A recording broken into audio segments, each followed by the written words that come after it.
최근 말씀을 들으면서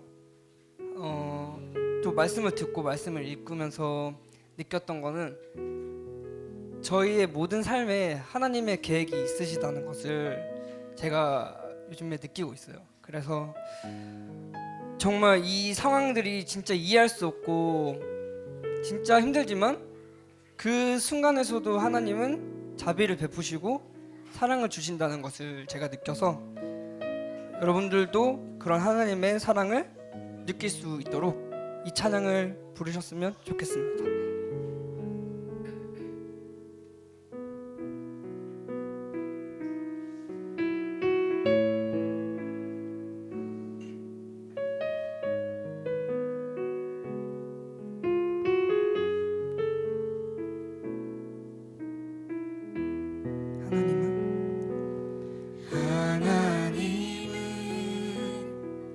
너를 만드신 분, 너를 가장 많이 알고 계시며, 하나님은 너를 만드신 분, 너를 가장 깊이 이해하신단다.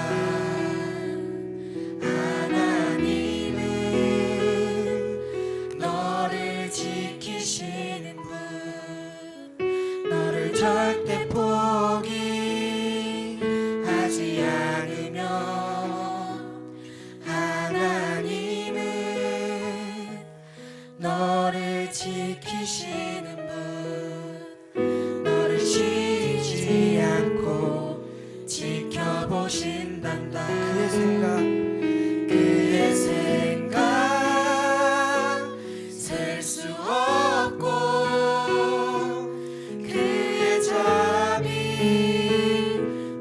무궁하며,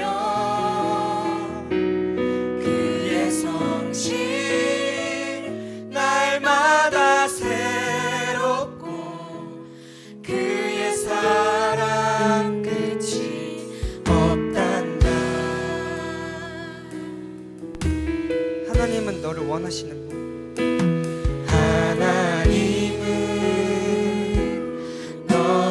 원하시는 분, 이 세상 그 무엇 그 누구보다 하나님은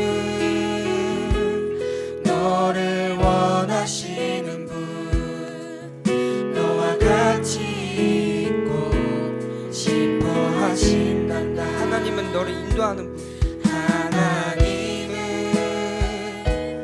너를 인도하는 분, 광야에서도 폭풍 중에도 하나님은 너를 인도하는 분, 푸른 초장으로 인도하신단다. 그의 생각 셀 수 없고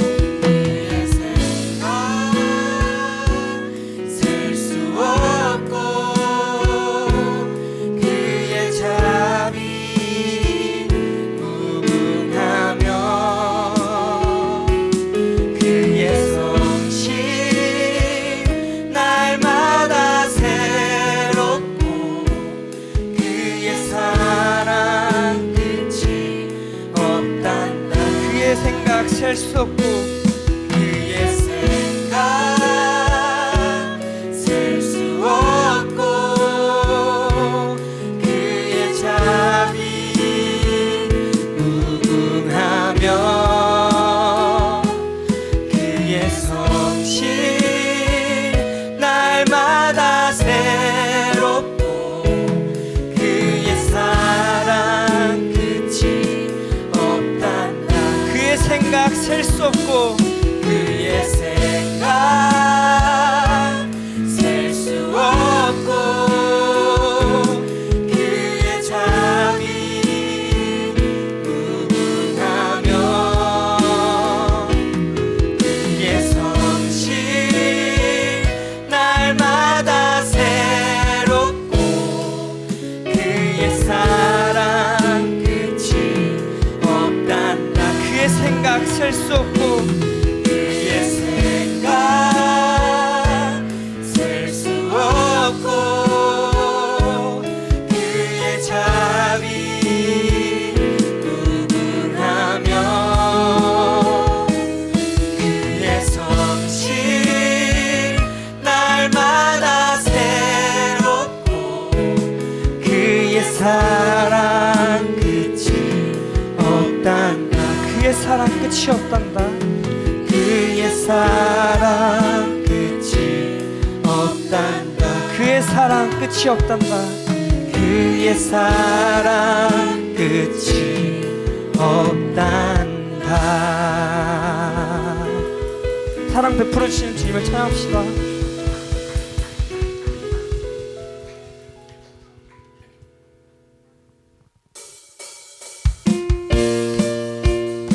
모두 박수 치면서 늘 끝없는 자비와 사랑을 베푸시는 주님을 찬양합시다.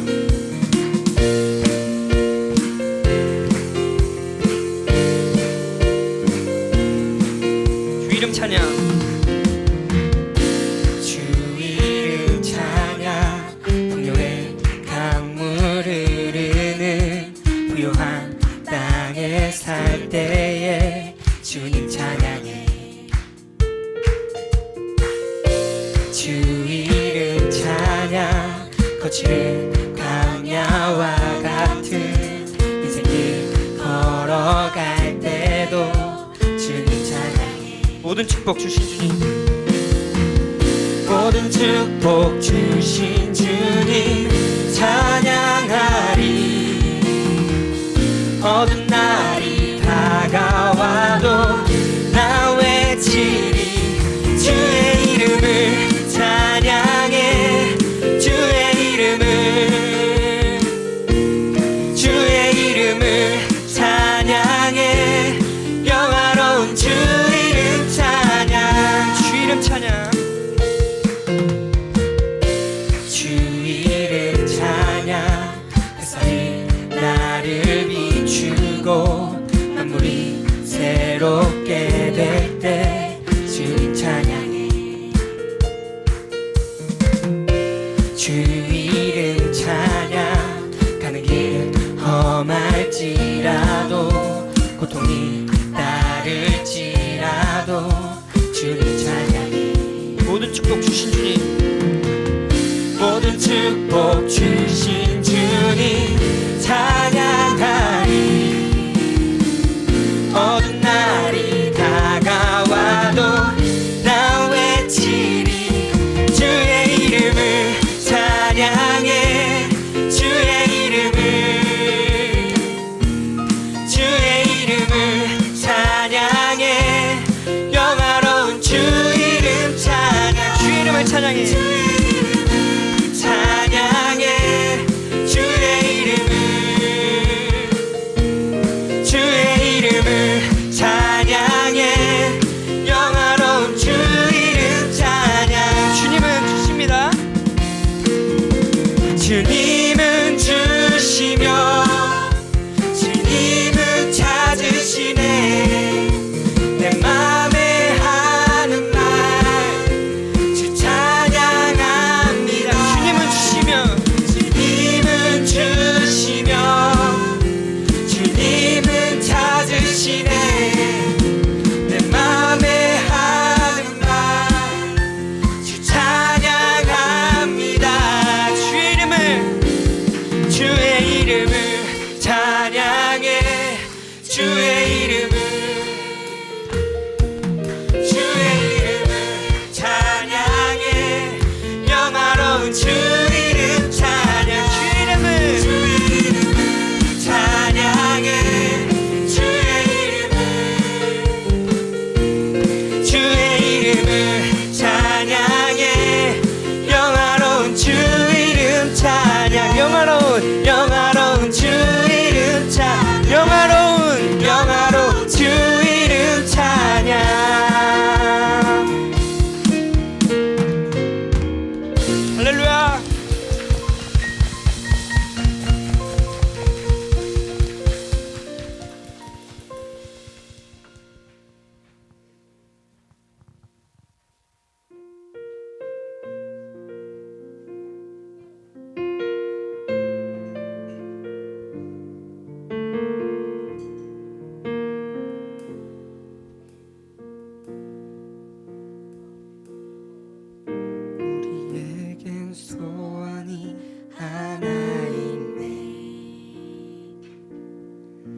주님 다시 오실 그날까지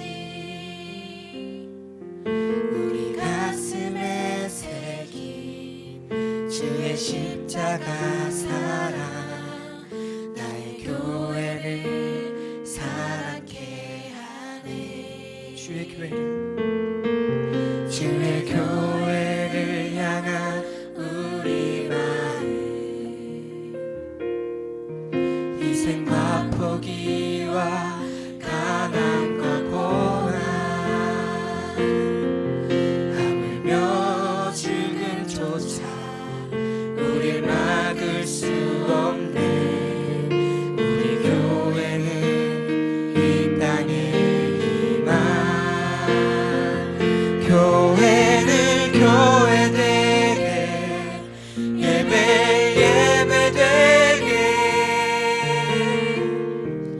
우릴 사용하소서. 진정한 분의 날 오늘 임하도록 우릴 사용하소서.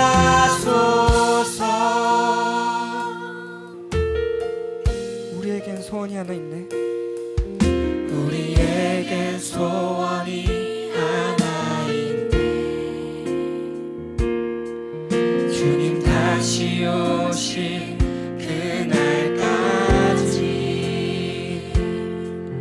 하늘 가슴에 새긴 주의 십자가 사랑 나의 교회를 사랑케 하네. 주의 교회를 향한 우리 마음 희생과 포기와 가난과 고난 하물며 죽음조차 우릴 막을 수 없네. 우리 교회는 이 땅에 이만 교회를 교회되게 예배되게 우릴 사용하소서. 진정한 분의 날 오늘 임하도록 우릴 사용하소서. 성령 안에 예배하리라. 성령 안에 예배하리라. 자유의 마음으로 사랑으로 사역하리라. 교회는 생명이니 교회를 교회되게 예배되게 우릴 사용하소서. 진정한 분의 날 오늘 임하도록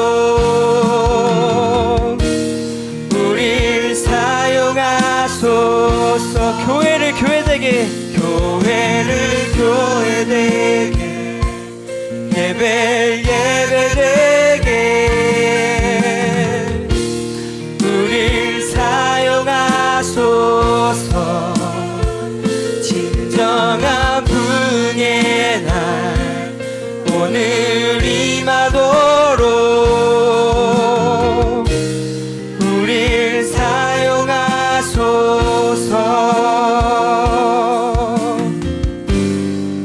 모두 자리에 일어나서 귀 준비하시는 하나님을 찬양하도록 합시다.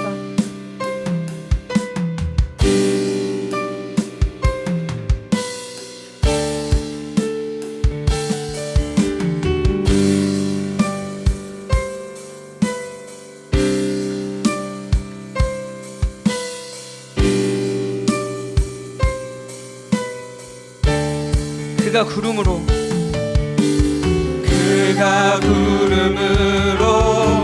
하늘을 덮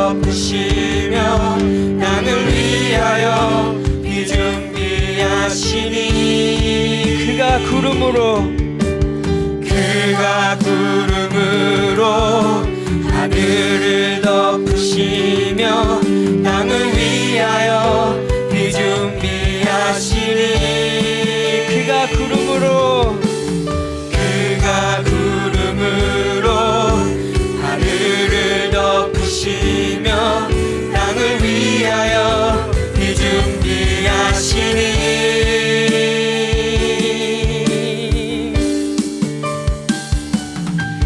예루살렘아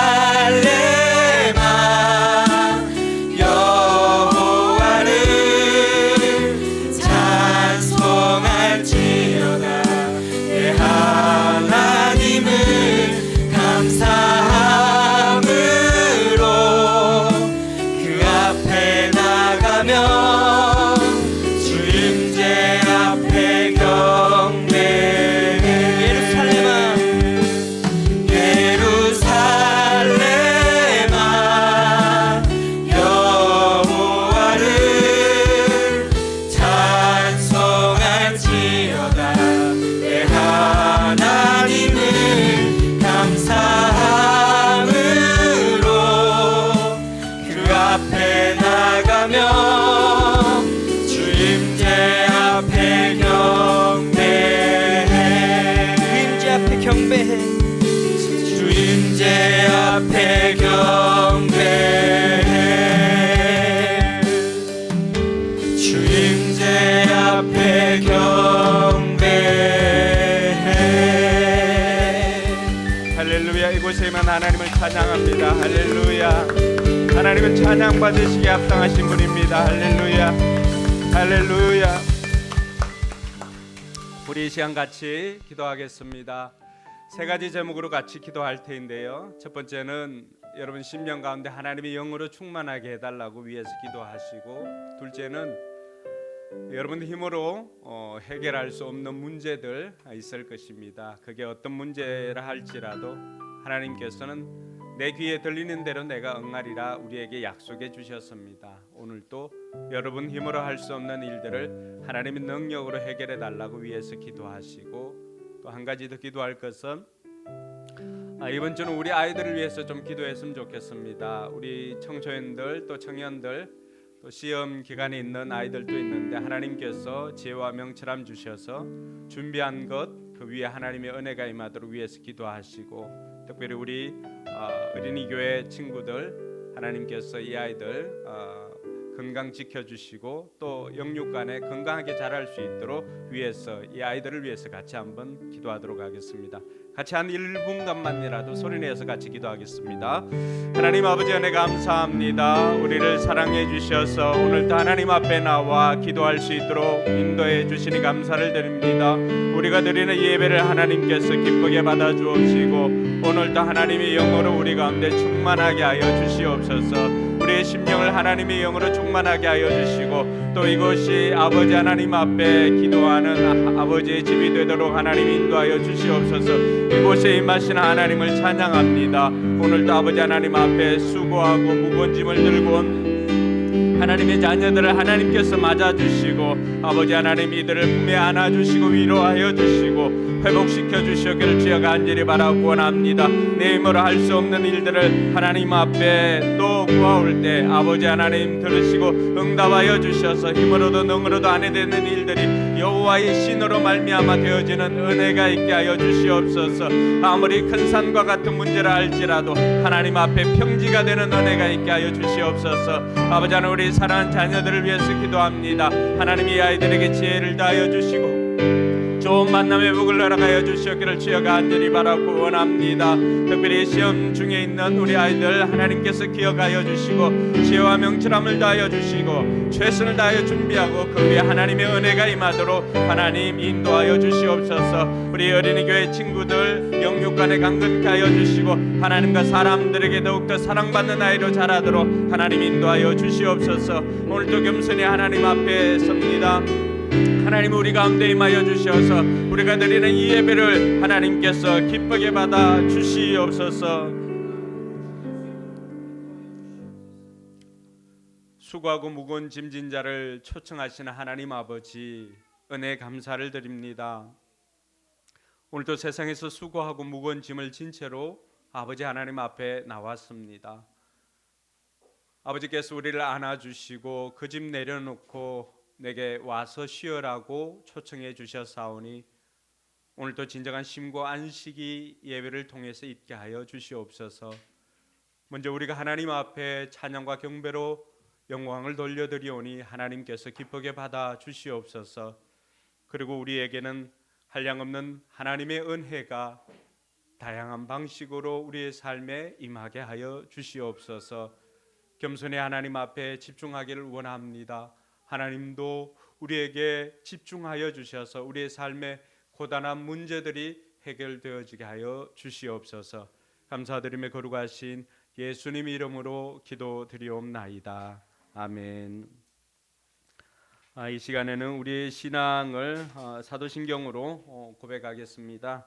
주문이 되지 않도록 제가 질문할 때 여러분들 믿음으로 고백할 수 있기를 바랍니다. 우리가 사용하는 것은 세 번역으로 하고 있습니다.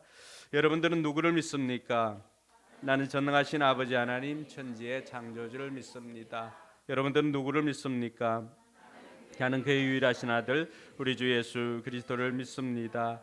그는 성령으로 잉태되어 동정녀 마리아에게서 나시고 본디오 빌라도에게 고난을 받아 십자가에 못 박혀 죽으시고 장사된 지 사흘 만에 죽은 자 가운데서 다시 살아나셨으며 하늘에 오르시어 전능하신 아버지 하나님 우편에 앉아 계시다가 거기로부터 살아있는 자와 죽은 자를 심판하러 오십니다.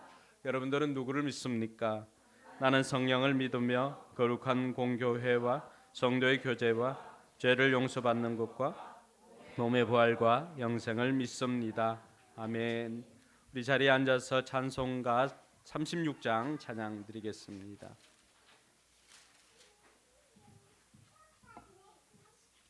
36장입니다.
바쳐서 만유의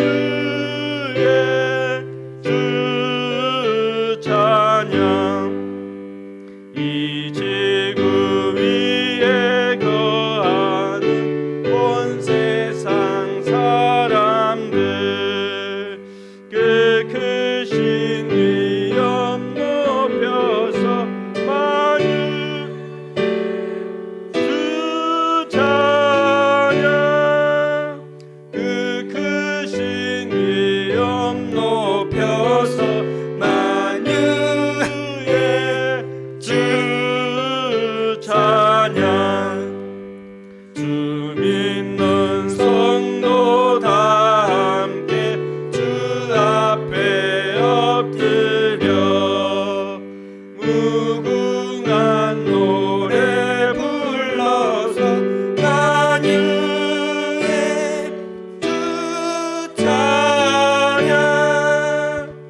창조주 되시며 아버지 되시는 전능하신 하나님 아버지 감사합니다. 한 주 동안 세상에 살다가 거룩한 주일에 주님 앞에 나와 예배 드리게 하심을 감사드립니다. 이 예배를 통해 우리가 누구인지 우리의 정체성을 확증하게 하심도 감사합니다. 예배 드리기에 앞서 우리가 살면서 알고 지은 죄와 모르고 지은 죄들을 모두 용서하여 주시옵소서. 정결하게 씻김을 받고 하나님 앞에 참 예배자로 설 수 있게 하여 주시옵소서. 나라를 위해 기도합니다. 나라를 다스리는 위정자들에게 지혜를 주셔서 정부와 국회가 협치를 통해 대한민국의 모든 국민들이 안심하고 국민의 권리를 누릴 수 있는 대한민국이 되게 하여 주시옵소서. 교회를 위해 기도합니다. 우리 포커스 교회가 하나님의 소원을 풀어드리는 교회 되게 하여 주시옵소서. 특히 5월 19일에 있는 전도 축제 하에 많은 VIP들이 올 수 있도록 그들의 마음의 문을 열어주시고 전도 축제를 방해하는 어둠의 세력들은 예수 그리스도의 십자가의 능력으로 물리쳐 주시옵소서. 그리고 육신의 질병과 원치 않는 사고로 회복 중에 계시는 분들을 모두 기억하여 주시어 속히 회복되어 하나님 앞에 마음껏 기뻐할 수 있게 하여 주시옵소서. 특히 시험 기간에 있는 우리 청소년들에게 건강한 체력과 총명한 지혜를 주셔서 공부하는 데 어려움 없게 하시고 주의 자녀답게 최선을 다해 부모님에게도 기쁨이 되고 하나님께 영광을 드리는 주의 자녀 되게 하여 주시옵소서. 강의하는 아이들 학원에 더 많은 학생들을 보내주시고 이 지역에 명문학원 되게 하셔서 이곳을 통해 하나님을 모르는 아이들에게 복음의 씨앗이 심어지게 하여 주시옵소서. 함께 수고하시는 사모님과 선생님들에게도 건강한 체력을 주시고 시들지 않은 사랑과 열정을 부어 주시옵소서. 두 분 목사님 가정도 하나님들 지켜주셔서 목양하시는데 아무 어려움 없도록 그 가정의 모든 상황과 환경을 보호하여 주시고 주님의 책임져 주시옵소서. 말씀 앞에 섭니다. 말씀을 들을 때 우리의 영의 눈을 뜨게 하시고 우리에게 주시는 말씀이 하나도 땅에 떨어지지 않고 우리의 마음밭에 심겨지게 하여 주시옵소서. 믿음의 열매가 60배 100배의 결실을 보기를 소망합니다. 주님 홀로 영광 받으시옵소서. 감사드리며 예수님의 이름으로 기도드립니다. 아멘.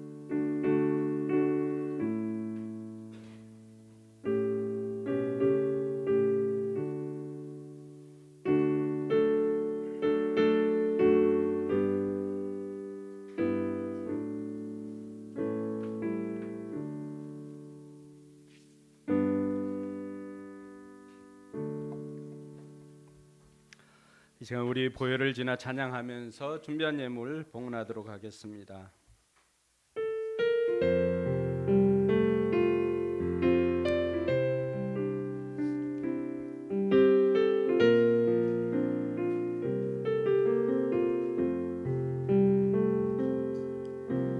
보혈을 지나 하나님 품으로 보혈을 지나 아버지 품으로 보혈을 지나 하나님 품으로 한 걸음씩 나가네. 존귀한 주 보혈이 존귀한 주 보혈이 내 영을 새롭게 하시네. 존귀한 주 보혈이 내 영을 새롭게 하네. 우리 보혈을 지나 한 번 더 찬양합니다. 보혈을 지나 하나님 품으로 보혈을 지나 아버지 품으로 보혈을 지나 하나님 품으로 한 걸음씩 눈을 감고 보혈을 지나 한 번 더 찬양합시다. 보혈을 지나 하나님 품으로 하나님 품으로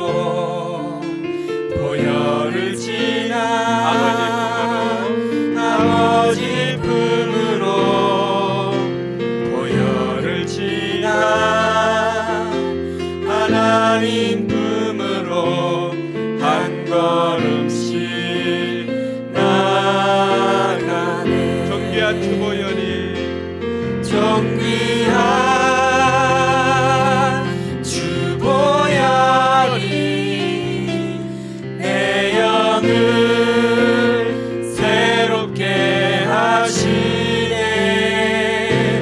존귀한 주 보혈이 내 영을 새롭게 하네.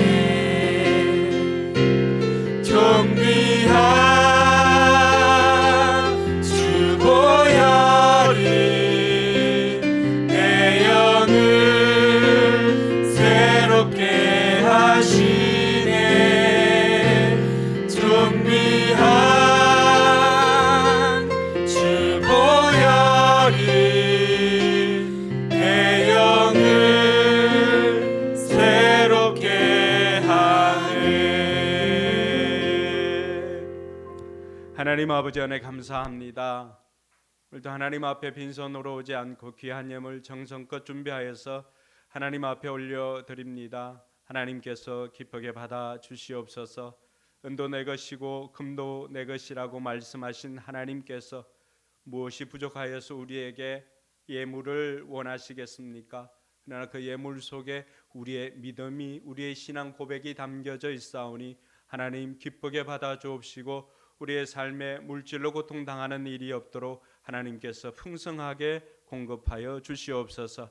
11조를 하나님 앞에 드리는 손길이 있습니다. 물질로 사는 인생이 아니라 하나님으로 사는 인생인 것을 고백하며 하나님만을 바라보는 저들 가운데 들어가도 나가도 복이 되게 하여 주시고 하나님께서 흔들어 넘치도록 복을 허락하여 주시옵소서. 하늘의 신령한 복과 땅의 기름진 복으로 충만케 하여 주셔서 하나님 나라가 필요로 할 때 마음껏 드리고도 남음이 있는 은혜가 있게 하여 주시옵소서. 여러 가지 감사 제목으로 또 예물 드리는 손길들이 있습니다. 하나님 기억하여 주시옵소서. 저들의 수고와 눈물을 기억하여 주시옵소서. 아버지 하나님, 현재는 내가 원하는 상황이 되지 않는다 할지라도 그럼에도 불구하고 하나님께서 원하는 대로 되어지는 것을 믿고 합력하여 선을 이루신 하나님께 감사의 고백을 드리는 손길도 있사오니 아버지 하나님, 그 믿음을 받아주셔서 합력하여 선이 이루어지게 하여 주시옵소서. 또 살면서 감사가 더욱더 넘치게 하여 주시고 무엇보다도 우리 성도들이 기도 응답의 감사가 넘쳐나도록 하나님 역사하여 주시옵소서. 아버지 하나님, 주일 예물과 또 선교 예물도 올려드립니다. 하나님께서 기쁘게 받아주옵시고 예물이 쓰이는 곳마다 영혼 구원의 역사가 일어나게 하여 주시옵소서. 이 예물을 통하여서 우리 교회도 아버지 하나님 나라의 일들을 감당하고자 할 때 호병이어처럼 드리고도 남음이 있도록 귀하게 쓰임받게 하여 주시옵소서. 감사드리며 거룩하신 예수님의 이름으로 축복하며 기도드리옵나이다. 아멘. 네, 이번 한 주간 기억해야 할 광고를 하나 더 소개합니다. 이번 한 주간은 여러분들이 기도하고 섬기는 VIP들에게 모바일로 초청을 하는 그런 시간입니다. 그래서 꼭 기억하시고 5월 19일에 우리가 귀한 분들을 모신다는 것을 꼭 알릴 수 있도록 그렇게 해주시고, 또 교회가 모바일 초청장을 만들어서 여러분들에게 보내드리도록 하겠습니다. 그래서 그것 가지고 카톡이나 이런 걸 통해 가지고 VIP들에게 전달해 주시기 바랍니다. 이번 주 칼럼은 우리 이유한 목사님 적었는데 우리 자녀들에게도 우리에게도 아주 중요한 그러한 내용입니다. 신앙이 설렘이 되는 순간, 신앙이 설렘이 되는 순간, 아이들의 인생이 바뀌고 또 삶이 바뀌는 것은 소극적인 행동에서 적극적인 행동으로 바뀔 때, 피동적인 삶에서 적극적으로 이렇게 능동적인 삶으로 바뀔 때 내면의 동기가 생기더라고 하는 것입니다. 말씀 드릴 때 읽지 말고 평소에 꼭 읽어보시고 여러분 도움 되시기를 바랍니다. 오늘 하나님 말씀은 요한복음 2장 12절에서 22절입니다. 요한복음 2장 12절로 22절까지의 말씀, 불편하지 않은 분들은 우리 자리에 일어나서 하나님 말씀 받도록 하겠습니다. 여러분 읽는 것은 개역 개정하셔도 주일에는 우리가 내용을 좀 더 아이들과 함께 좀 더 쉽게 이해하기 위해서 세 번역으로 하고 있으니까 여러분들이 읽는 성경과 다르다고 해서 놀라지 마시기 바랍니다. 네, 우리 2장 12절로 22절까지 조금 길지만 같이 읽겠습니다. 이 일이 있은 뒤에 예수께서는 그의 어머니와 형제들과 제자들과 함께 가버나움에 내려가서 거기에 며칠 동안 머물러 계셨다. 유대 사람의 유월절이 가까워져서 예수께서 예루살렘으로 올라가셨다. 그는 성전들에서 소와 양과 비둘기를 파는 사람들과 돈 바꾸어 주는 사람들이 앉아 있는 것을 보시고 노건으로 채찍을 만들어 양과 소와 함께 그들을 모두 성전에서 내쫓으시고 돈 바꾸어 주는 사람들의 돈을 쏟아버리시고 상을 둘러 엎으셨다. 비둘기 파는 사람들에게는 이것을 걷어치워라. 내 아버지의 집을 장사하는 집으로 만들지 말아라 하고 말씀하셨다. 제자들은 주님의 집을 생각하는 열정이 나를 삼킬 것이다 하고 기록한 성경 말씀을 기억하였다. 유대 사람들이 예수께 물었다. 당신이 이런 일을 하다니 무슨 표징을 우리에게 보여주겠소? 예수께서 그들에게 말씀하셨다. 이 성전을 허물어라. 그러면 내가 사흘 만에 다시 세우겠다.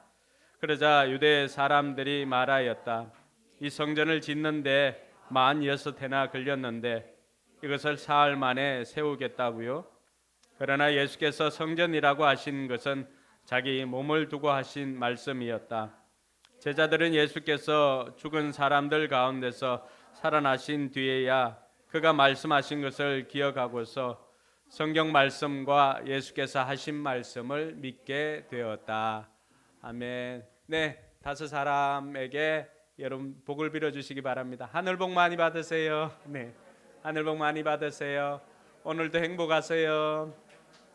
네, 오늘도 행복하시고 하늘 복 많이 받으세요.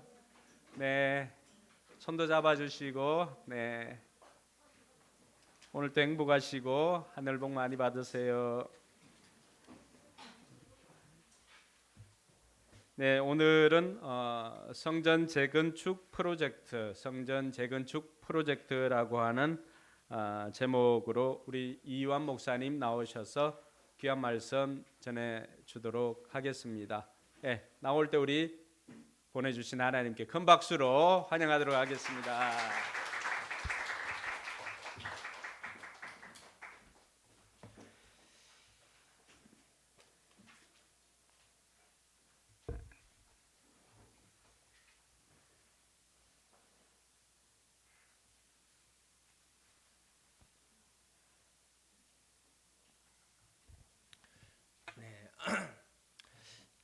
아까 그 찬송가 부르실 때 어떠셨어요?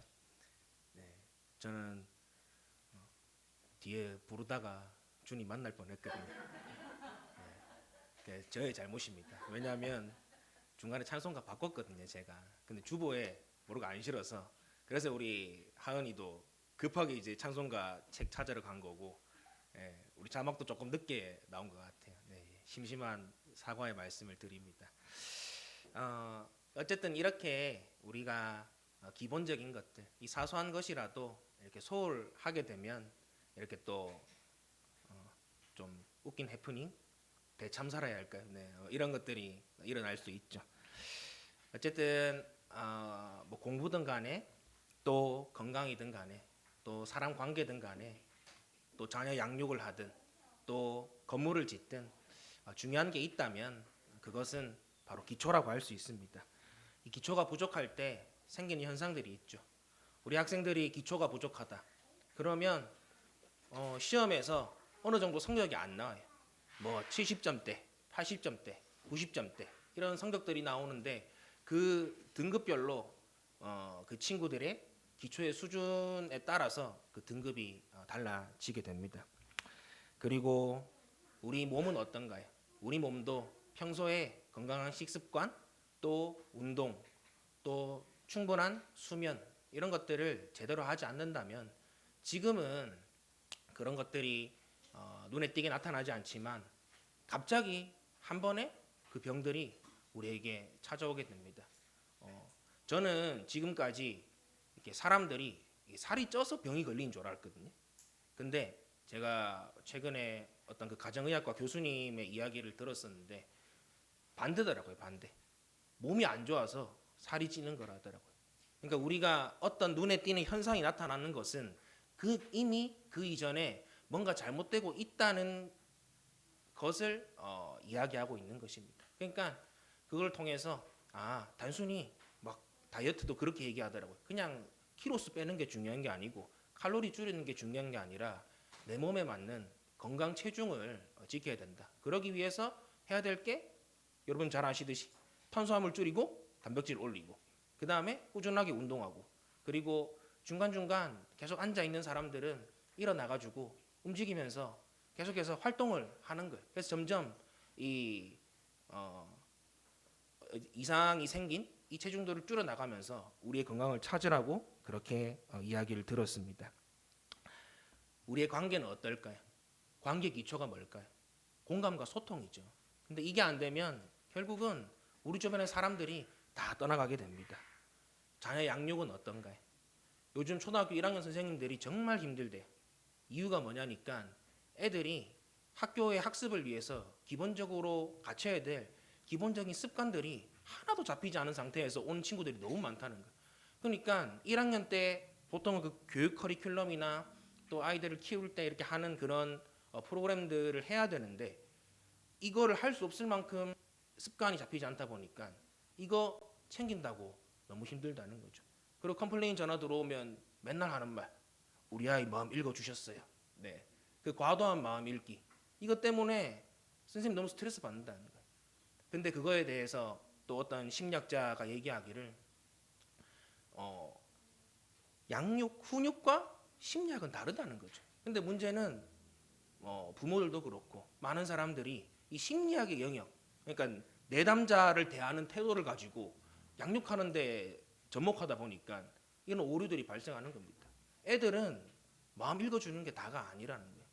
해야 할 게 있으면 싫어도 해야 되고, 왜냐하면 우리 오은영 선생님도 얘기하지만 결국은 양육의 목표는, 자식 교육의 목표는 독립이에요. 독립.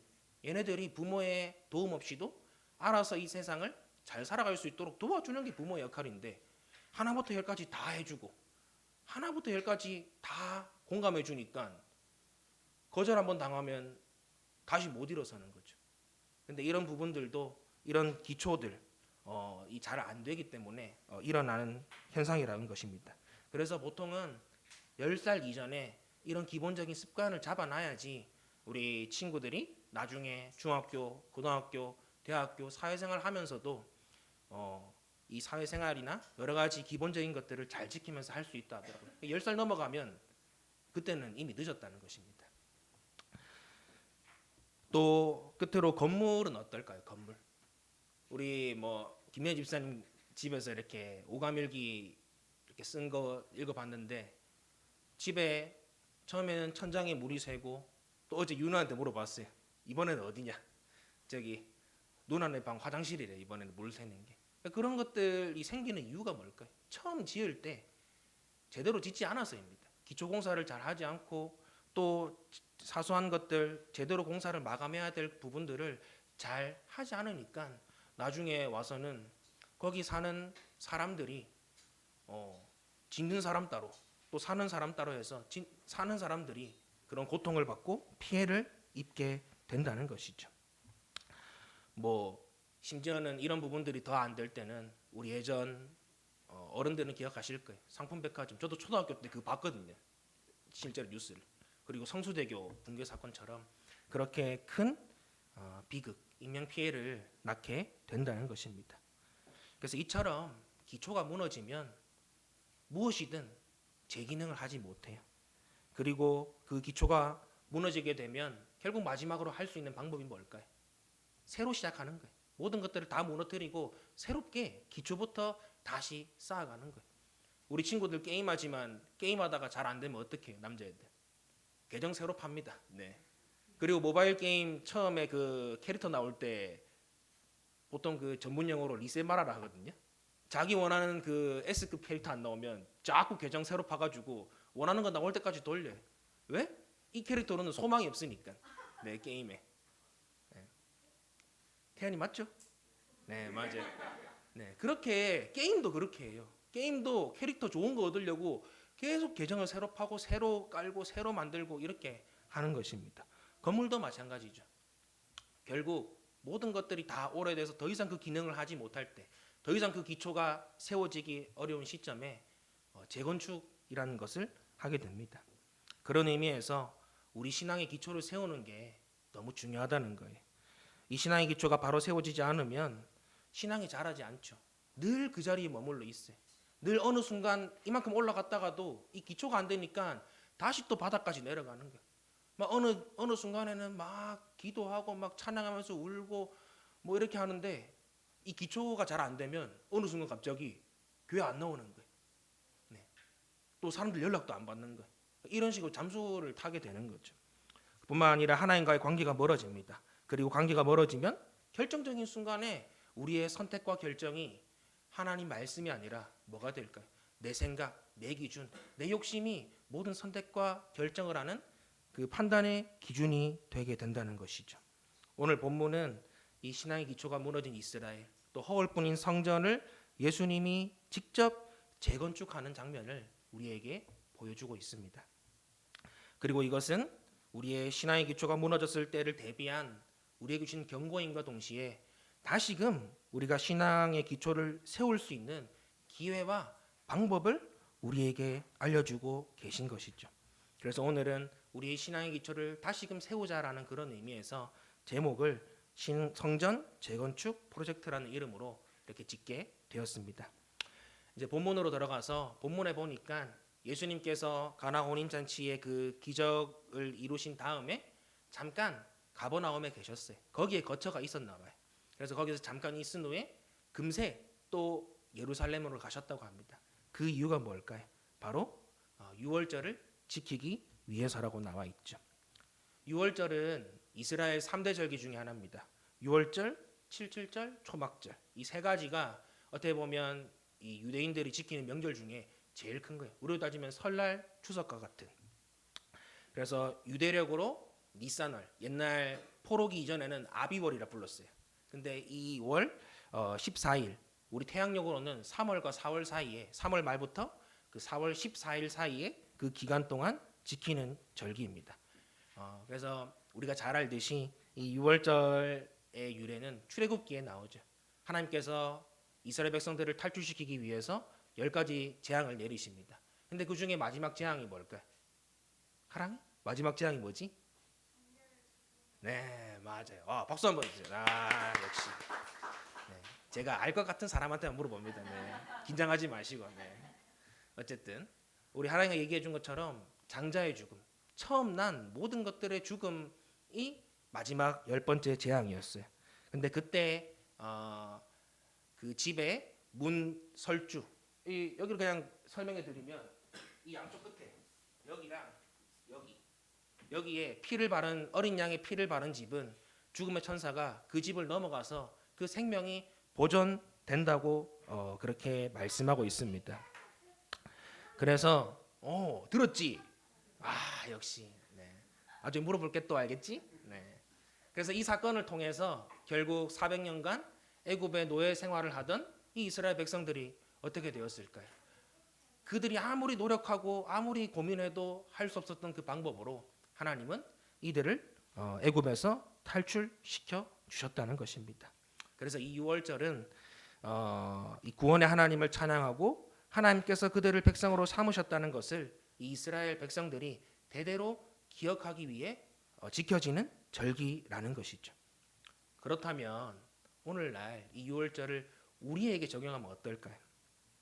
바로 하나님의 어린 양, 세상 죄를 지고 가신 하나님의 어린 양이신 예수 그리스도를 통해서 먼저는 우리 모든 죄가 사함 받았다는 거예요. 죄의 노예에서 이제는 하나님 백성으로 변화됐다는 거죠. 그리고 그 이름으로 말미암아, 그 이름을 믿음으로 말미암아 우리가 영생을 얻고 하나님의 자녀가 되는 권세를 얻었음을 믿으시기 바랍니다. 이 유월절을 통해 우리는 신앙의 기초가 뭔지를 배울 수 있어요. 바로 그것은 하나님과의 관계입니다. 그리고 내가 하나님 나라의 백성이다라는 이 하나님 나라의 백성으로서의 내 정체성을 지키는 것이 바로 이 유월절을 통해 배울 수 있는 신앙의 기초라는 거예요.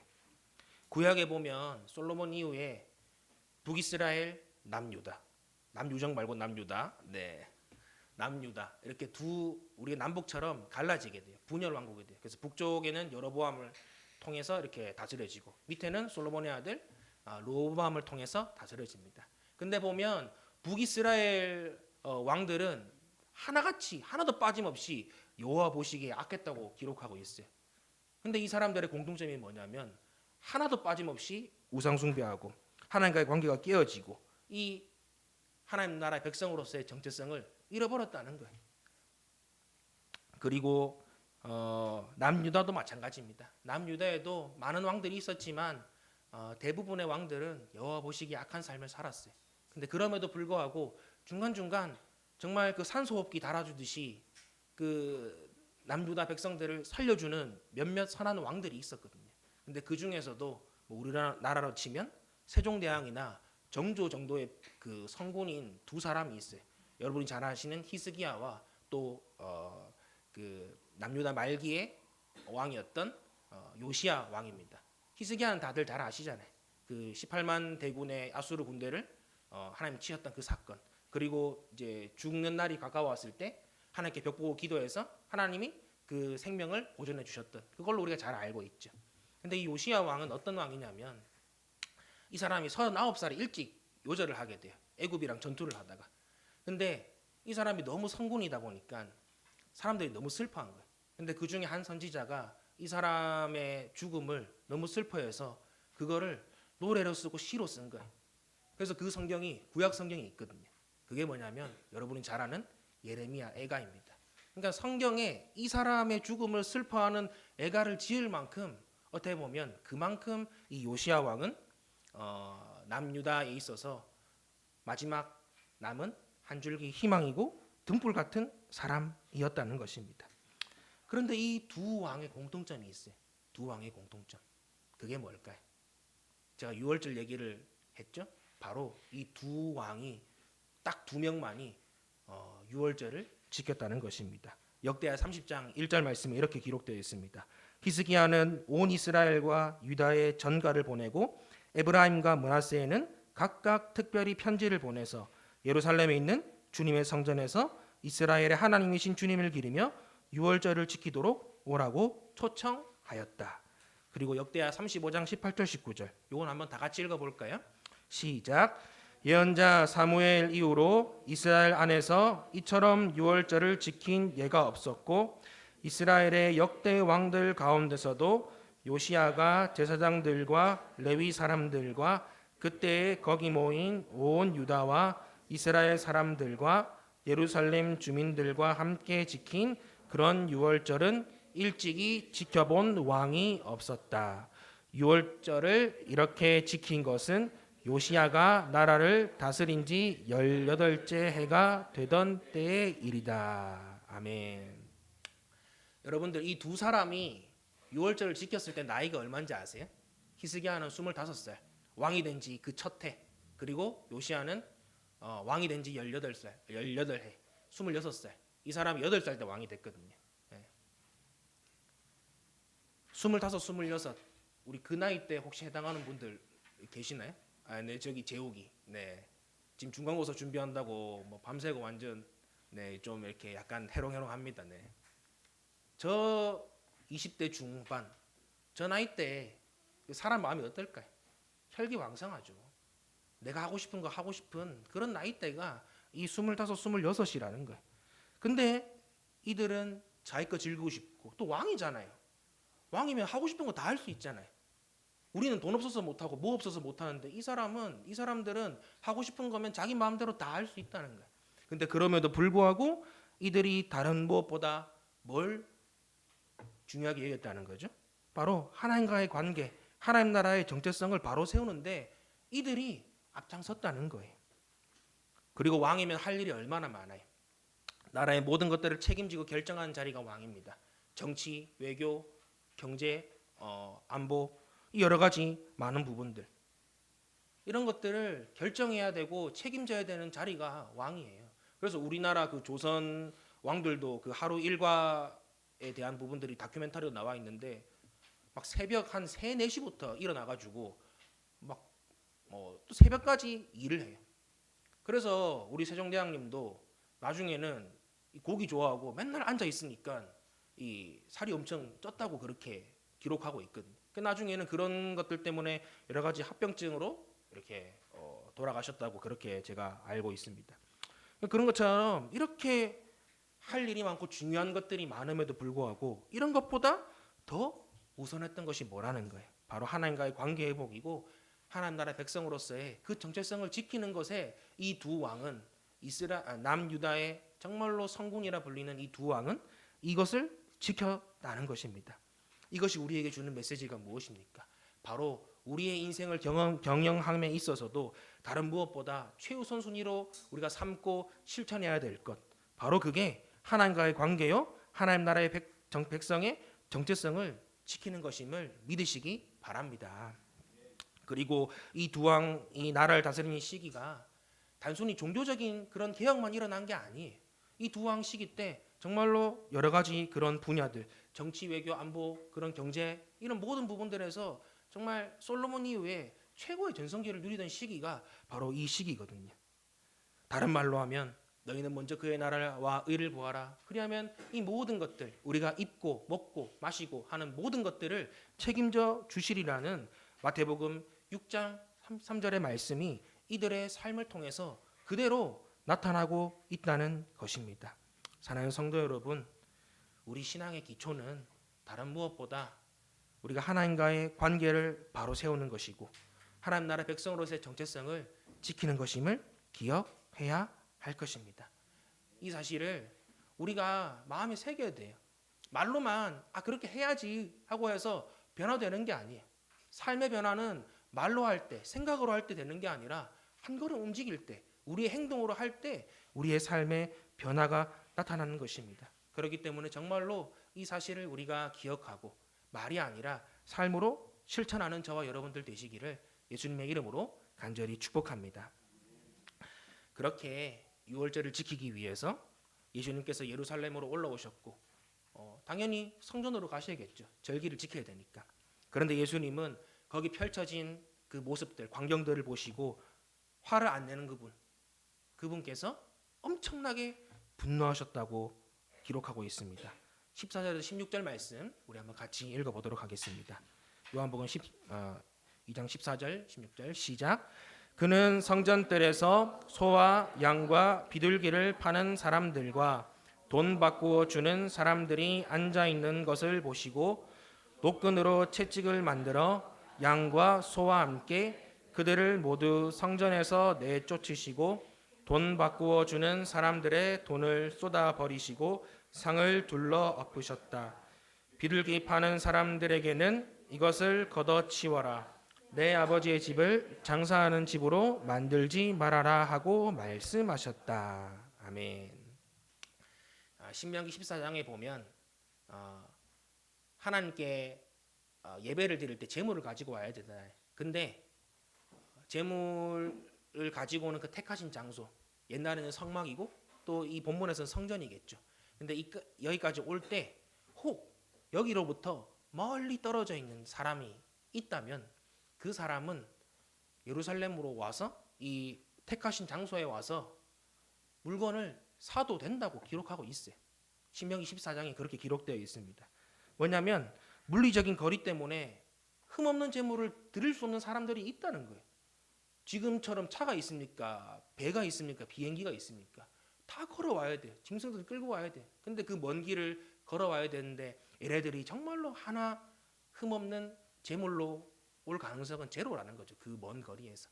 그렇기 때문에 그런 사람들을 배려하라는 차원에서 성경은 그런 것들을 하라고 법을 만들어 둔 것입니다. 지금 그러니까 재물을 팔고 있는 사람들 그리고 돈을 환전해 주는 사람들, 이 돈을 환전해 주는 거는 재물도 사지만 또 성전세를 내야 되거든요. 근데 이제 디아스포라 유대인들이 각 장소에서 오다 보니까 화폐 단위가 다른 거예요. 그거를 이제 바꿔주는 일을 하기 위해서 이 사람들이 있는데 그것이 성경에서 말한 합법적인 행위라는 거예요. 우리는 그 자체가 나쁜 거라고 생각하고 있었잖아요. 그때까지. 근데 이게 합법적인 행위라는 거예요. 그리고 당시 성전은 종교적인 장소임과 동시에 이 이스라엘 사람들의 삶의 현장이었어요. 모든 생활이 이 성전을 중심으로 다 돌아갔어요. 우리 뭐 이슬람으로 따지면 이 사람들 매 시간마다 그 메칸가 거기를 보면서 그 기도하는 시간이 있고 또 저는 이제 축구를 좋아하다 보니까 그 선수들 중에 이슬람 있는 사람들은 막 라마단 기간이라고 그때 막 채소밖에 못 먹어가지고 막 경기력 떨어지면 저거 한다고 풀만 먹는다고 그래서 경기 못 한다 막 이렇게 농담으로 이야기도 하거든요. 그렇게 모든 것들이 성전을 중심으로 움직였다는 것입니다. 그러니까 이들의 모습, 지금 재물을 팔고 그 동물들을 팔고 또 환전하는 그 행위가 나쁜 게 아니라 지극히 합법적인 행위라는 거예요. 성경에서 말하는 자연스러운 모습이라는 거예요. 그런데 우리 예수님의 말씀이시잖아요. 말씀이 육신되어 오신 분이잖아요. 말씀을 그 자체이신 분이시잖아요. 근데 예수님이 왜 성경에 기록되어 있는 이런 내용들을 부정하고 이 사람들의 삶의 현장을 뒤엎으실 정도로 분노하고 있다는 것일까요? 이게 되게 모순되잖아요. 성경에서 하라고 분명히 기록되어 있는데 이거를 하는데 뭐라고 했다. 분노했다. 이런 모순이 있잖아요. 근데 그 단서가 있습니다. 14절 가장 처음에 나온 단어 한번 띄워주실래요? 14절 2장 14절. 네, 제일 첫 번째 저 쉼표까지 읽어볼게요. 시작. 그는 성전뜰에서 성전뜰에서가 바로 그 단서라는 것입니다. 여기서 말하는 성전뜰은 이방인의 뜰이에요. 이렇게 큰 성전이 있으면 성전 그 외쪽을 감싸는 큰 광장이 있고 성벽이 있는데 그쪽이 바로 이방인의 뜰입니다. 그리고 이제 그 안에 또 성전을 들어가면 그 앞에는 뭐 여자의 문 해가지고 여성들만 갈 수 있는 곳, 또 그 앞에는 이제 남자들만 갈 수 있는 장소에서 이 구별되거든요. 그러니까 이방인의 뜰까지는 어떤 장소냐면 예배하는 장소란 거예요. 예배하는 장소. 이곳은 사도행전에서 살펴본 로마 백부장과 같이 하나님을 경외하는 이방인들 많죠. 그런 사람들이 우리 신약에도 그런 사람들이 많고 구약에도 가끔가다 그런 사람들이 있습니다. 그런 사람들이 와서 성전 안까지는 이방인은 못 들어와도 그곳에서 예배를 할 수 있도록 만든 장소가 바로 여기서 말하는 성전뜰, 이방인의 뜰이라는 거예요. 문제는 예배하는 이곳에 예배를 해야 되는 이 장소에 제물을 팔고 환전을 하니까 분위기가 어떻게 된다는 거예요. 막 기도하려고 하는데 옆에서 막 꽥꽥꽥 꿀꿀꿀 막 난리 나는 거예요. 동물 소리가 이런 소리도 이런 소리 나고 그러니까 정신이 없고 또 동물들의 냄새 또 사람들 막 돈 바꾸고 뭐 한다고 막 시끄러운 그런 소리들. 제가 이렇게 전에 있던 모교회 대구에는 5일장 있어요. 5일장. 네. 우리 여기 몇 명은 알고 있는데 5일장 서면 난리예요. 교회 앞에 쭉 그 우리 상인들이 이렇게 거기 자리를 다 잡아가지고 막 물건을 사고 팔고 하면 진짜 교회 앞에 딱 있거든요. 그 장 길이. 그러면 엄청 시끄러워요. 이게 장날이 예를 들면 뭐 주일이나 혹은 뭐 수요 예배나 금요철이나 금요철 때는 그래도 뭐 저녁에 괜찮겠다. 어쨌든 이런 거랑 겹치면 막 들어올 때 엄청 복잡합니다. 그래서 이제 뒷문으로 막 들어오고 주차장 쪽으로 들어오고 막 이런 경우가 있었거든요. 어쨌든 예배하는 분위기가 되지 않고 하나님을 경외하는 이 이방인들이 예배를 드릴 수 있을까요? 없을까요? 예배를 전혀 드릴 수 없겠죠. 즉 이들이 상거래를 하는 것 자체가 문제가 아니라는 거예요. 먹고 사는 것 해도 된다는 거예요. 근데 문제는 하나님을 예배하는 성전 안에서 이 일을 벌였다는 것이 문제라는 것입니다. 거룩하고 구별되어야 될 장소 그리고 오직 하나님 한 분만 예배해야 하는 이곳에 전통과 세상의 방식과 사람의 욕심과 욕망들이 자리 잡은 것이 문제라는 것이죠. 그래서 예수님은 이에 분노하시고 노끈으로 채찍을 만들고 동물들과 사람들을 쫓아냈어요. 그리고 환정상들의 그 돈을 뒤엎으시고 산까지 뒤엎으시면서 이곳은 내 아버지의 집은 장사한 집으로 만들지 마라. 또 다른 공간복음서에서는 내 집은 만민이 기도하는 집인데 너희는 이곳을 강도의 소굴로 만들었다 하시면서 크게 분노하고 책망하신 것입니다.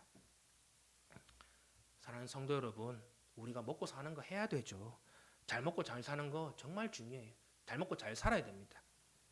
우리 어른들은 나가서 생업에 전념해야 되고 우리 학생들은 지금 중간고사 기간인데 아직도 공부 안 하고 있는 친구들이 있죠. 공부해야 돼. 그게 본분이고 해야 될 일이라는 거예요.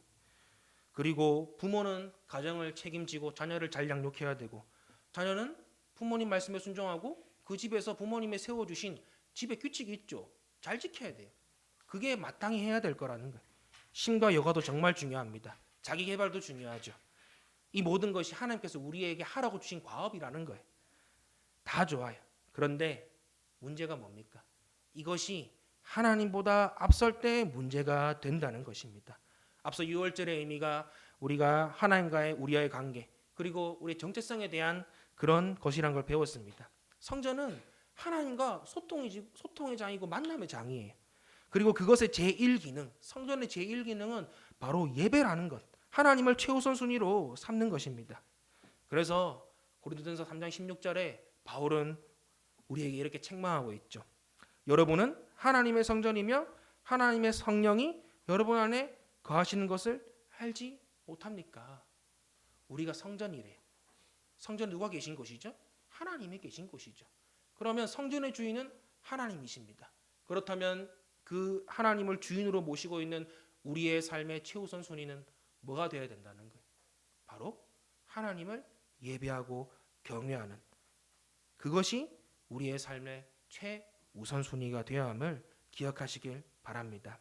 오늘 우리가 이 마음의 중심, 우리의 삶의 우선순위를 다시금 점검하지 않는다면 오늘 노끈으로 채찍을 만들어 휘두르시고 상을 뒤엎으신 그 예수님의 분노는 언젠가 그때가 한계가 임박하고 넘어갔을 때 우리를 향해 올 수 있음을 우리는 꼭 기억하고 돌이켜야 할 것입니다.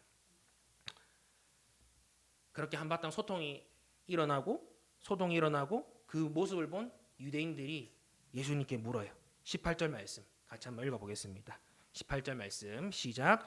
유대 사람들이 예수께 물었다. 당신이 이런 일을 하다니 무슨 표징으로 우리 보여주겠소? 표징을 보여달라는 거예요.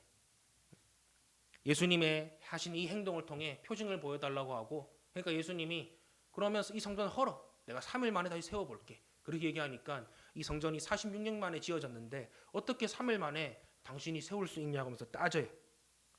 근데 우리 한번 상식적으로 생각해봐요. 공공장소에서 이 난리를 피운 사람을 보면 여러분들 어떻게 하실 것 같아요? 1번 경찰에 신고한다. 2번 누군가는 또 영상 찍겠죠? 유튜브 올리겠죠 어디다가? 네. 뭐 여기 뭐 내발산동 민폐남 뭐 이런 거 해가지고 올리겠죠. 그게 정상이에요. 공공장소에서 이런 행위를 하는 사람들에 대한 첫 번째 조치는 뭐냐면 뭐 근처에 있는 군인들한테 신고를 하거나 어떻게 해서 잡아가서 일단 끌어내야 돼요. 왜? 그래야지 거기가 정리가 되니까. 근데 이 사람들이 지금 예수님께 와서 하는 첫 번째 말이 뭐예요? 당신이 이런 일을 하니 무슨 표징, 무슨 표적을 우리에게 보여줄 것이냐 물어봤다는 거예요. 이 말이 뭘까요? 바로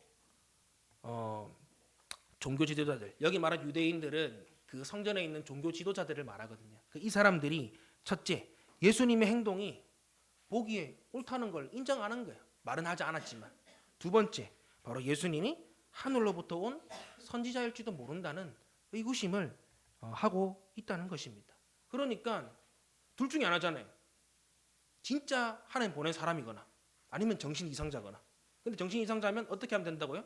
경찰에 신고하면 돼요. 근데 이렇게 안 하고 표징을 보여달라 했다는 것은 지금 예수님이 하는 이 행동이 자신들에게 하나님께서 어떤 메시지를 보내고 있다는 걸 인지하고 있다는 것을 알려주고 있는 것입니다. 그런데 문제는 뭐예요? 그것들을 알고도 예수님의 행동을 보고도 자신들을 돌아보기는커녕 도리어 예수님이 한 이 행동에 권위를 묻는 것입니다. 당신이 이런 거 보여주면 이 표징 보여주면 나 그때 인정하고 믿겠어 라고 하는 교만한 모습을 보이고 있다는 거예요. 애초에 자신을 바꿀 생각이 단 하나도 없다는 것입니다. 이들은 자신을 돌아보기보다는 자신들의 권위, 기득권, 전통을 지키기 위해 예수님을 적극적으로 대적하고 있는 것이죠. 우리 이 모습 어디서 많이 봤지 않나요? 저는 이거 읽자마자 제일 먼저 떠오른 게 뭐냐면 40일 금식하고 예수님이 광야에 이끌려 시험 받았을 때 마귀가 했던 3가지 시험이었어요. 근데 그때 이 마귀가 똑같은 말 3번 합니다. 네가 하나님의 아들이거든. 마귀가 몰랐을 거예요. 하나님의 아들인지. 여기 하나님이 지은 모든 피조물 중에 마귀, 사탄만큼 예수님이 하나님의 아들인 걸 잘 아는 존재는 없어요. 우리 인간보다 훨씬 잘 알아요. 그래서 우리 신약에 귀신 쫓아내는 장면 보면 어떻게 돼요? 진짜 속된 말로 귀신같이 알고는 예수님 찾아와가지고 먼저 와요. 와가지고 지극히 높으신 하나님의 아들 예수여, 제발 당신이 나와 무슨 상관이 있나이까? 제발 나를 떠나가소서 하면서 이 귀신 들린 사람들, 귀신들이 먼저 예수님께 와서 예수님이 이제 알아보는 거예요. 하나님의 아들인지 알아보는 거예요. 그럼에도 불구하고 이 마귀는 지금 뭐 하고 있는 거예요? 네가 하나님의 아들이었다. 이 무슨 말이냐면 아는데 인정하고 싶지 않은 거예요. 잘못된 길을 가고 있음에도 불구하고 돌이켜 회개하기를 적극적으로 거부하고 있는 것입니다. 바로 이것이 사단의 전략이고 사단의 특징이라는 거예요. 우리 건강도 마찬가지죠. 계속 몸에서 이상 신호를 보내고 있어요. 자꾸 피곤하고 아침에 얼굴이 붓고 막 컨디션이 좋지 않은데도 불구하고 먹고 싶은 거 다 먹고 하고 싶은 거 다 하고 뭐 놀 거 다 놀고 이렇게 하다 보니까 점점 건강이 나빠지는 거예요. 근데 그럼에도 불구하고 여전히 우리가 그 상태로 머무는 이유가 무엇입니까? 알고 있잖아요, 몸 안 좋은지. 근데도 바꾸지 않는다는 거예요. 이것이 문제라는 것입니다. 오늘 우리의 모습은 어떤가요? 표징을 구하는 유대인들과 같이 지금 내 모습이 뭔가 잘못됐다는 그것을 알고 있음에도 불구하고 여전히 내 고집, 내 고정관념, 내 욕심 때문에 변하기를 거부하고 청개구리 마냥 그렇게 행동하고 있지는 않습니까? 계시록 3장 20절에 주님 말씀하시죠. 볼지어다 내가 문 밖에서 두드리노니 누구든지 문을 열면 내가 그에게로 들어가서 먹고 그는 나와 더불어 마시리라. 우리가 우리의 마음의 문을 열기만 하면 돼요. 예수님이 강제 집행하지 않아요. 막 이거 뭐라고 하죠? 이 문단 이거 막 큰 디퍼 같은 거 이걸로 막 자물쇠 따고 경찰들이 막 조폭들 사무실 쳐들어가 가지고 문 열듯이 그렇게 우리에게 오지 않는다는 거예요. 문을 두드린다는 거예요. 우리가 먼저 그 음성을 듣고 돌이키길 원하신다는 거죠. 바로 매주 드리는 이 예배의 시간과 오늘 들려주신 말씀을 통해서 주님은 이제 그만 방황하고 제발 나에게 돌아오라 애타게 말씀하고 있다는 그 사실을 우리가 기억해야 할 것입니다. 그런데 돌이키기를 거부하는 이 유대인과는 다른 반응을 보인 부류가 한 부류 더 있었어요. 그게 바로 제자들이에요. 22절에 이렇게 기록하고 있습니다. 제자들은 예수께서 죽은 사람들 가운데서 살아나신 뒤에야 그가 말씀하신 것을 기억하고서 성경 말씀과 예수께서 하신 말씀을 믿게 되었다. 얘네들도 똑같았어요. 처음에는 몰랐어요. 못 깨달았어요. 그 유대인들과 같이 예수님이 지금 하는 이 행동과 그 말씀이 어떤 의미인지 전혀 깨닫지 못했어요. 하지만 예수님의 부활 이후에 비로소 그 모든 말씀을 깨닫고 믿고 돌이켰다는 것. 이게 중요한 포인트라는 거예요. 오늘 제자들에게 임한 바로는 되지 않았지만 결국은 그 마음을 돌이켜 하나님께로 돌아온 이 은혜가 예배하는 우리 모두 가운데 가득 넘치게 되기를 예수님의 이름으로 간절히 축복합니다. 우리가 잘 아는 탕자의 비유가 있죠. 둘째 아들이 아빠로부터 유산을 받고 외국에 나갑니다. 그리고 정말 그 코푼이 휴지 쓰듯 돈을 막 써요. 파티를 열고 뭐 좋은 집을 사고 차를 사고 뭐 당신은 뭐 말이겠죠. 뭐 좋은 말. 그렇게 열심히 돈을 썼는데 언젠가는 그것이 바닥이 나죠. 그리고 그거에 겹쳐서 그 지방에 흉년까지 겹치게 됩니다. 완전 궁핍한 상황에 놓이게 된 거예요. 그래서 그 사람이 먹고 살기 위해서 무슨 일을 하냐면 아는 사람한테 물어보니까 야 그럼 너 저기 내가 돼지 농장이 있는데 저기서 돼지 치는 일이라도 해. 그렇게 해서 돼지 치는 일을 했습니다. 근데 거기서도 먹을 게 없는 거예요. 그러니까 돼지가 먹는 그 쥐염 열매. 제가 맨날 쥐염 열매 이게 궁금해가지고 우리 많이 들어봤잖아요. 뭔가 보니까 그 강낭콩 같은 큰 콩이더라고요. 그게 콩과 나무더라고요. 그래서 뭐 우리나라 말로는 뭐 주엽 나무인가? 그래서 거기서 나는 그 열매라고 제가 찾아봤거든요. 그래서 이 열매, 이 주엽 열매라도 먹으려고 했는데 그것마저도 여의치가 않은 것입니다. 그야말로 벼랑 끝 막장까지 몰리게 된 것이죠.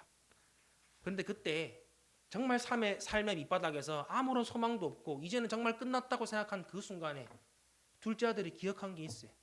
우리 잘 아시죠? 바로 아버지의 집이라는 거예요. 아빠를 기억한 거예요.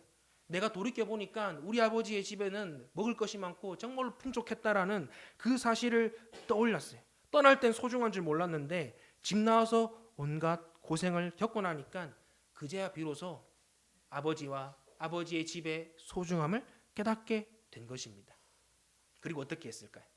생각만 했을까요? 아니에요.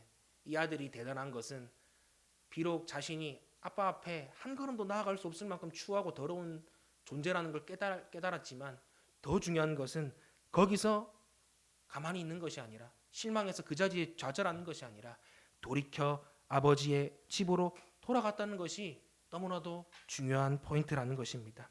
사랑하는 성도 여러분, 우리 찬양의 가사처럼 우린 넘어집니다. 오늘 하루 또 실수하죠. 그런데 괜찮다는 거예요. 왜요?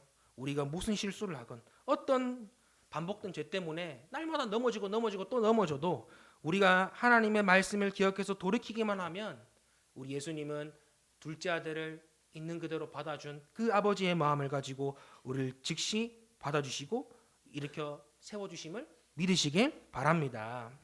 그 주님의 한없는 긍휼과 은혜를 붙잡고 다시금 일어서서 주님께 돌이키라는 거예요.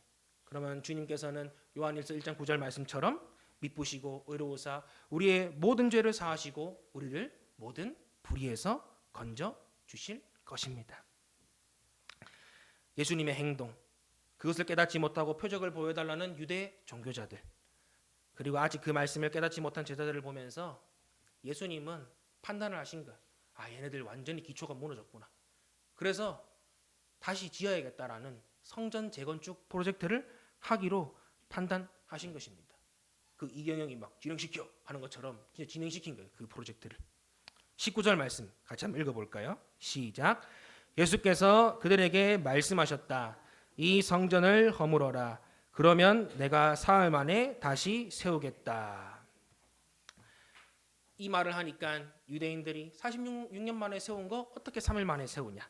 근데 예수님은 21절 말씀 가운데 성경이 이렇게 가르치고 있죠. 그러나 예수께서 성전이라고 하신 것은 자기 몸을 두고 하신 말씀이었다. 성전 재건축의 진정한 의미가 무엇인지 이 한 구절을 통해서 말씀해 주신 거예요. 이거를 조금 풀어서 이해하기 쉽게 말씀드리면 아담과 하와의 타락 이후에 수많은 선지자들 뭐 기억나는 거 노아부터 합시다. 노아, 그다음 아브라함, 이삭, 야곱, 요셉. 그리고 그 이후에 400년이 지나서 모세, 여호수아, 또 사무엘, 사사들도 있죠. 그리고 사무엘, 다윗, 솔로몬, 그리고 히스기야, 요시야 같은 중간중간 이 예수님을 예표하는 사람들이 있었어요. 이 사람들을 통해 그리고 우리 구약 선지서에 나오는 수많은 선지자들, 이사야, 예레미야, 느헤미야 같은 이런 다니엘과 같은 이런 사람들을 보내 가지고 맨날 하는 말씀이 있어요. 똑같은 말씀이에요. 너희들 돌아와, 이제 제발 돌아와. 그럼에도 불구하고 그렇게 해서 무너진 신앙의 기초를 세우려고 주님이 부단히도 애쓰셨어요. 한번 나라를 망하게 한 다음에 70년 뒤에 다시 세워가지고 이 사람들 정신 차리게 해보기도 하고 400년 동안 고생시켜가지고 하나님 찾도록 만들고 또 외세의 침략들을 통해서 고생시켜서 하나님을 찾게 만드는 등 여러 가지 방법들로 하나님은 이 무너진 신앙의 기초, 이 이스라엘 백성들을 다시금 세우려고 애쓰셨습니다. 잠시 좋은 사람들 때문에 회복되는 것처럼 보인 것도 있었지만 근본적인 문제, 바로 죄의 문제가 해결되지 않으니까 그 신앙의 기초도 회복될 수 없는 것이죠. 왜냐하면 근본적인 게 해결 안 되니까.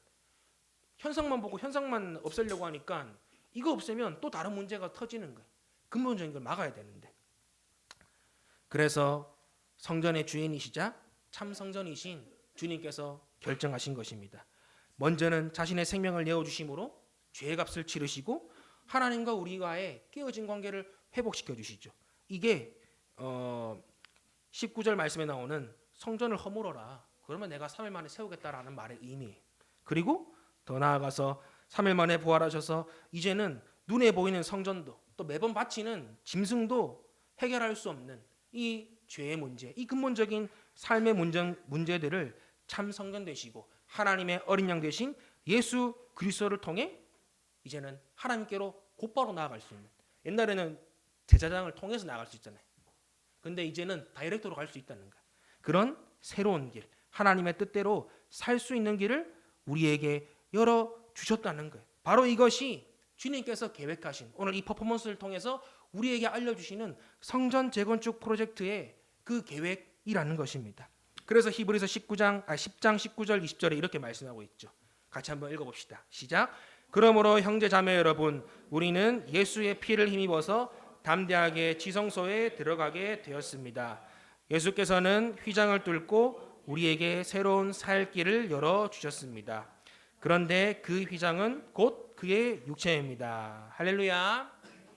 인간의 그 어떤 노력으로도 또 공로로도 할 수 없기 때문에 하나님께서는 자신의 아들을 내어주심을 말미암아 새롭고 산 길. 그 전에는 수많은 짐승들을 잡아야 되고 할 때마다 여러 가지 과정들을, 복잡한 과정들을 거쳐야 되는 거예요. 근데 그럼에도 불구하고 도저히 회복되지 않으니까 주님께서는 성전된 자신의 몸을 다 허문 다음에 다시금 세우셔서 새로운 약속을 한 거예요. 우리 예전에 목사님 설교를 통해서도 그 약속에 대한 것들 많이 배웠죠. 약속을 못 지키니까 하나님은 지키라고 막 협박하는 게 아니라 새로 써줘요. 월세를 예를 들어 이번 달에 뭐 매월 내는 게 30만 원이다. 그러면 이 월세를 못 내니까 집주인이 어떻게 하냐면, 너 못 내? 그럼 보통 쫓아내잖아요. 근데 그게 아니라 너 못 내?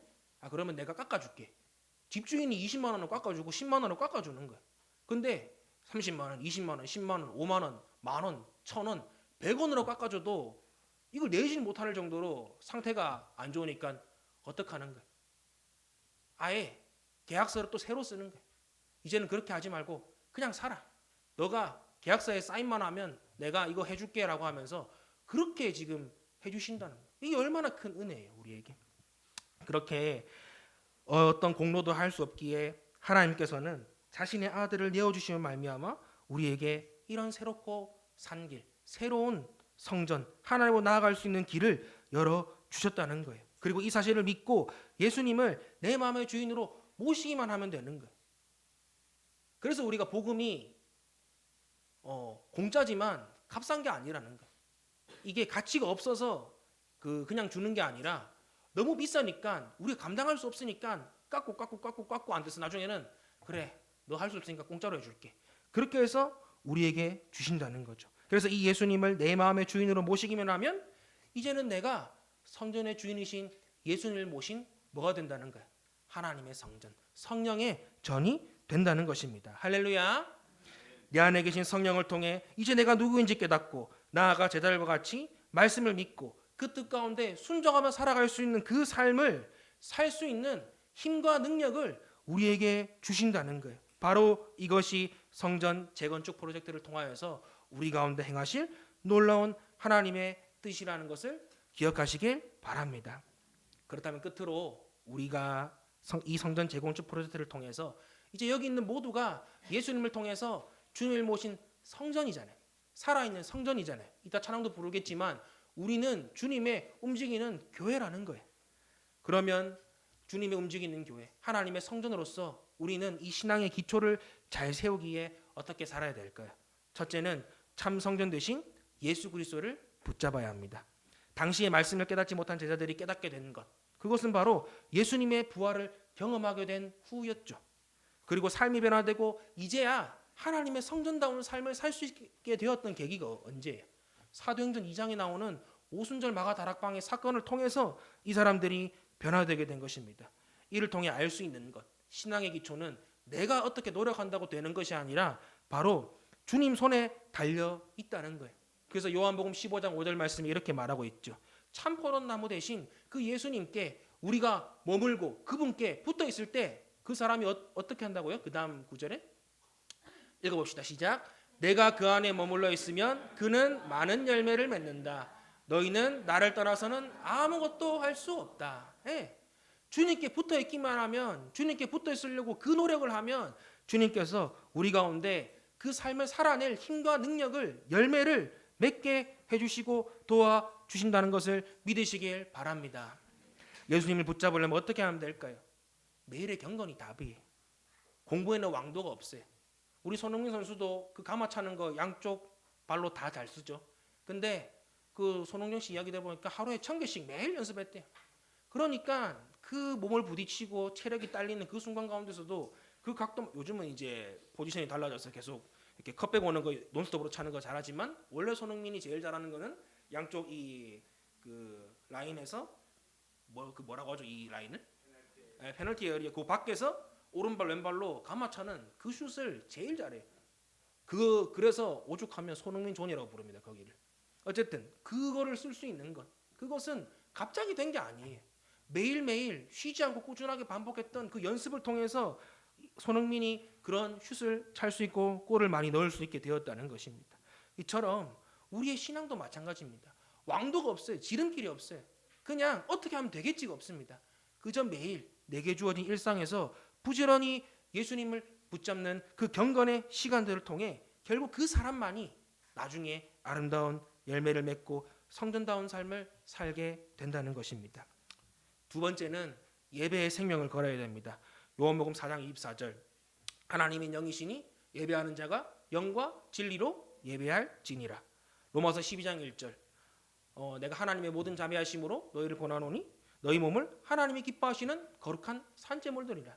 이것이 너희가 드릴 무슨 예배? 영적 예배, 신령과 진정으로 드린 예배라는 거예요. 한마디로 예배의 생명을 걸라는 것입니다. 앞서 나온 히스기야, 요시야 왕도 유월절로 대표되는 이 예배의 생명을 걸었어요. 할일 많은 그 왕들, 그리고 젊은 그 나이에 혈기왕성한 그 사람들이 하고 싶은 거 다 할 수 있는 능력과 그런 여유와 모든 것들 갖춘 사람들이 자신의 유익보다 바로 이 예배에 자신의 생명을 걸었다는 것입니다. 이로 말미암아 신앙의 기초가 바로 세워지고 이 기초가 튼튼하니까 나라도 덩달아 함께 부강하게 된 거예요. 그래서 하나님의 성전인 우리는 오늘 드리는 이 예배의 시간이 내 인생의 성공과 실패를 좌우하는 승부차라는 걸 기억해야 됩니다. 그리고 마음과 뜻과 정성을 다해 예배드리는 저와 여러분 되시기를 예수님의 이름으로 간절히 축복합니다. 세 번째로 말씀을 삶의 기준으로 삼고 행동해야 됩니다. 유대인들은 표적을 구했어요. 그리고 고린도 전서인가 거기 보면 헬라인은 지혜를 구한대요. 유대인은 표적을 구하고 헬라인은 지혜를 구하래. 네. 근데 정작 이 사람들은 그런 것들 구했지만 자기의 삶은 바꾸지 않았습니다. 하지만 제자들은 뒤늦게마다 남아 그 말씀을 기억하고 깨달음으로 삶이 변화되고 또 가치 있고 행복한 삶을 살게 되었습니다. 이 이야기를 가장 잘 표현한 게 저는 시편 1편이라고 생각해요. 복 있는 사람은 악인의 꾀를 쫓지하며, 그 얘기를 하면서 이 사람들의 특징, 복 있는 사람들의 특징이 뭐라고 하냐면 바로 여호와의 율법을 즐거워하여 그 율법을 주야로 묵상하는 사람이다. 그리고 그렇게 살아갈 때 이 사람이 어떤 것과 같다고 말하고 있어요. 시냇가에 심은 나무, 계절을 쫓아 시절을 쫓아 열매를 맺는, 아름다운 열매를 맺는 그 시냇가에 심은 나무처럼 그가 하는 모든 일이 형통하게 될 것이고 주님께서 그 길을 인정해 주신다 말씀하고 있습니다. 그러므로 오늘부터라도 여러분들 말씀 읽기 멈추셨다면 다시금 읽는 거예요. 제가 오늘 우리 청소년부 어린이 교회는 한 번 더 제가 쪼겠습니다. 네. 다시 우리 읽는 거예요. 큐티 꾸준하게 하는 거예요. 사랑하는 성도 여러분, 신앙의 기초는 아무리 강조해도 지나치지 않습니다. 우리가 오늘 들은 말씀을 기억하면서 이번 한 주 다른 무엇보다 내 신앙의 기초가 어떻게 되는지를 한번 점검하고 다시금 바로 세워서 성전답게 살아가는 우리가 되었으면 좋겠어요. 그리고 우리가 주님의 움직이는 교회로서 우리의 모습을 통해 우리 VIP들에게 하나님의 살아계심을 전파하는 그런 저와 여러분들 되셔서 우리 5월 19일에는 이런 참된 성전된 우리의 모습을 통해 우리의 VIP들이 모두 주님께 나아오고 복음 듣고 구원받는 놀라운 역사가 일어나기를 예수님의 이름으로 간절히 축복합니다. 아멘. 함께 기도하겠습니다. 이 시간 함께 우리 기도할 때는 한 두 가지만 가지고 기도했으면 좋겠어요. 먼저는 하나님, 내가 하나님의 성전으로서의 삶을 살도록 인도하여 주십시오. 그리고 우리의 무너진 신앙의 기초, 그것이 예배면 예배에 대한 우리의 모습들, 그것이 우리의 말씀하고 기도하고 하는 경건이라면 그거에 대한 부분들, 우리의 삶으로 실천이 이어지지 않는 것이라면 그것에 대한 부분들을 하나님 다시금 돌아보고 내가 잘 세우게 하여 주시옵소서라고 우리 함께 기도하도록 하겠습니다. 하나님 은혜를 감사합니다. 오늘 우리 불러주시며 또 우리 예배 나올 수 있게 해주심을 감사합니다. 아버지 하나님, 오늘 이 예수님의 모습을 통하여서 이 성전 재건축 프로젝트를 통하여서 하나님, 다른 무엇보다 우리가 이 신앙의 기초, 하나님과의 관계, 그리고 하나님 나라의 백성으로서의 정체성을 지켜야 됨을 하나님 우리를 통하여서 깨닫게 하십니다. 아버지 하나님, 우리의 무너진 부분들을 다시금 돌아봅니다. 하나님, 느헤미야가 아버지 그 무너진 부분들을 보수할 때 가장 먼저 양문을 건축하였던 것처럼 우리 또한 예배하는 그 순간들을 다시금 이렇게 세우길 원합니다. 우리 삶의 부족한 신앙의 기초들을 다시금 세우길 원합니다. 그리하여서 아버지 하나님이여, 우리가 정말로 성전답게 하나님을 모시는 성령의 전답게 살게 하여 주시옵고, 하나님 그로 말미암아 우리의 삶을 통하여서 아버지 하나님, 믿지 않는 우리의 VIP들이 우리의 모습을 통해 하나님의 살아계심을 경험하고 그리스도의 향기를 경험하여서 모두가 올 19일 우리 행축 예배할 때 나와서 복음 듣고 구원받는, 함께 천국을 누리며 살아가는 그런 복된 시간 될 수 있도록 주님 인도하여 주시고 함께하여 주시옵소서. 주님이 인도하여 주시옵소서. 이제 우리 다 함께 자리에 일어나서 우리는 주의 움직이는 교회 함께 선포하며 예배를 마치도록 하겠습니다. 찬양 후에 우리 담임 목사님 나오셔서 축도해 주시겠습니다.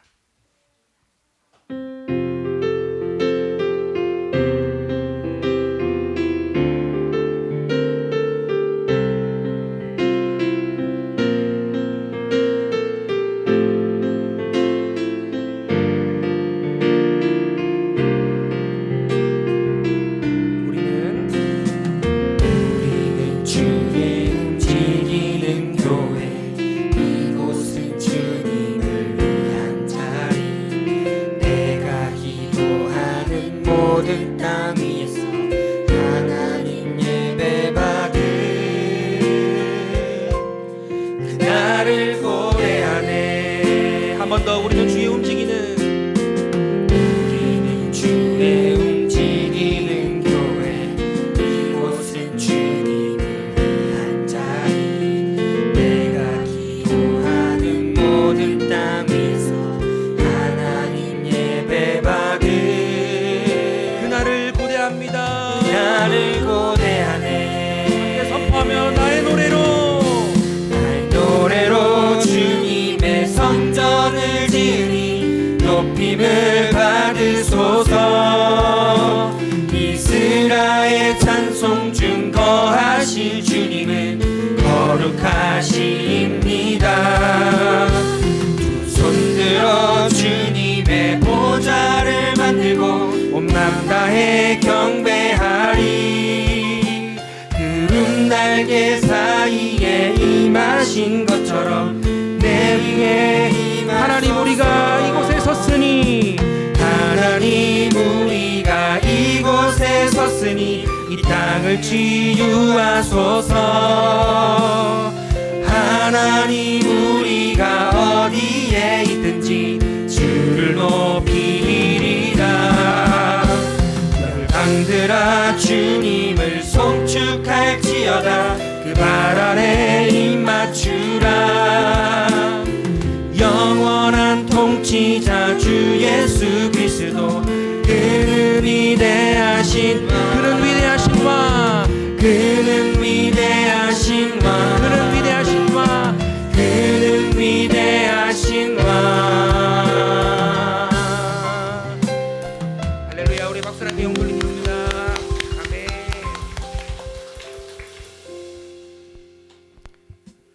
이제는 우리 구주 예수 그리스도의 은혜와 하나님의 무한한 사랑과 성령 하나님의 교제 교통 충만하심이 예수 그리스도를 붙잡음으로 새로운 성전으로 거듭나고 말씀을 기준 삼고 또 하나님 앞에 올바른 예배자로 서기로 다짐하는 우리 모든 성도들 머리 위에와 우리의 삶의 현장과 또 교회 위에 이제로부터 영원토록 함께 있을지어다. 아멘.